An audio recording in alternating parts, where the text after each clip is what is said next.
Well, I have been waiting to get over to this kitchen for the last hour. Joel Kiernan, 8th grader at Wisconsin International School, is back in the kitchen sharing a homemade recipe. So what are we cooking up this hour? Pesto. Ooh. So main ingredient is 2 cups of basil. You can get at the farmer's market or grow in your garden. Okay. We personally grow it, but Oh, you do? yeah, A lot of it. a lot of it.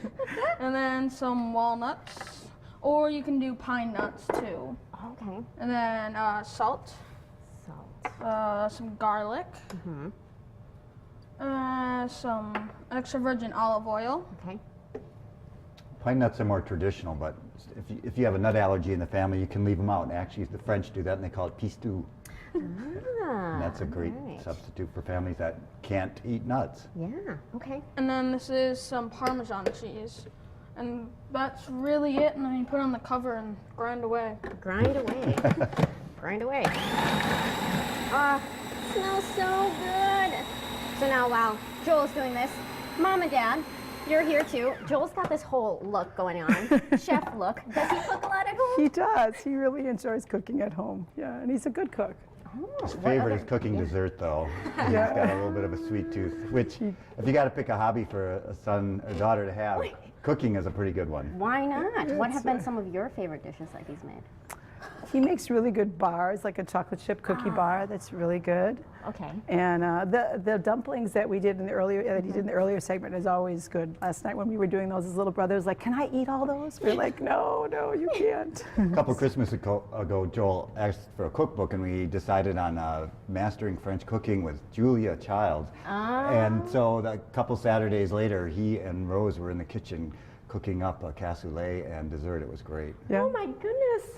That is so impressive.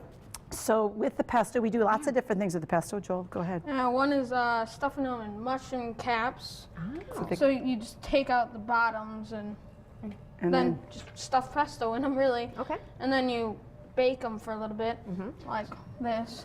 yeah, it's great- about a half hour in the oven at 350. It's a great recipe if you want to take and grab it, bring it to a party or a friend's house. Yeah. And how about this one here? And then another good one, you should take it's easy, you take a pre-baked pizza crust. And then you just take some of the pesto and just, spread it on. Spread it And then on. you can put a little chicken for some And we have meat. some chicken that we made, so you would put some pesto on the top. Oops, that's going to be kind of stuck in there.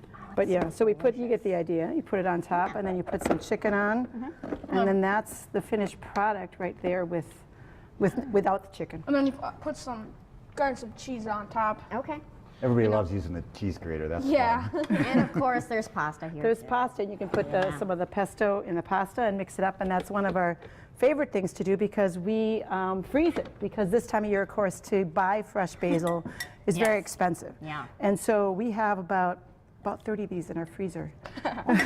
It's great. It's like a little bit of summer pulled out in the middle of winter, so it tastes great, especially on cold days like we've been having lately. Well, Yeah. that's great. Thank you so much for joining us, guys. You're welcome. Thank you. His recipes are on our website, fox11online.com. Stay with us. Good Day, Wisconsin. We'll be right back.